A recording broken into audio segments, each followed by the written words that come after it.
مکھی کی وجہ سے ایک آدمی جہنم میں چلا گیا۔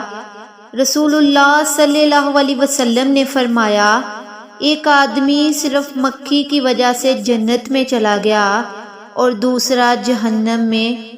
صحابہ نے عرض کیا، یا رسول اللہ صلی اللہ علیہ وسلم وہ کیسے؟ نبی اکرم صلی اللہ علیہ وسلم نے فرمایا، دو آدمی ایک قبیلے کے پاس سے گزرے۔ اس قبیلے کا ایک بت تھا جس پر چڑھاوا چڑھائے بغیر کوئی آدمی وہاں سے نہیں گزر سکتا تھا۔ چنانچہ ان میں سے ایک شخص سے کہا گیا، اس بت پر چڑھاوا چڑھاؤ۔ اس نے کہا کہ میرے پاس ایسی کوئی چیز نہیں۔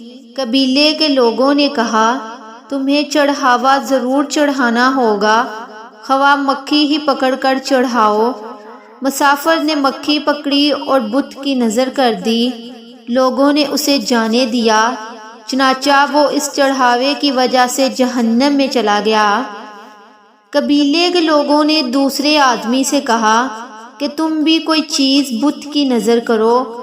اس نے کہا، میں اللہ عز و جل کے علاوہ کسی دوسرے کے نام کا چڑھاوا نہیں چڑھاؤں گا۔ لوگوں نے اسے قتل کر دیا اور وہ جنت میں چلا گیا۔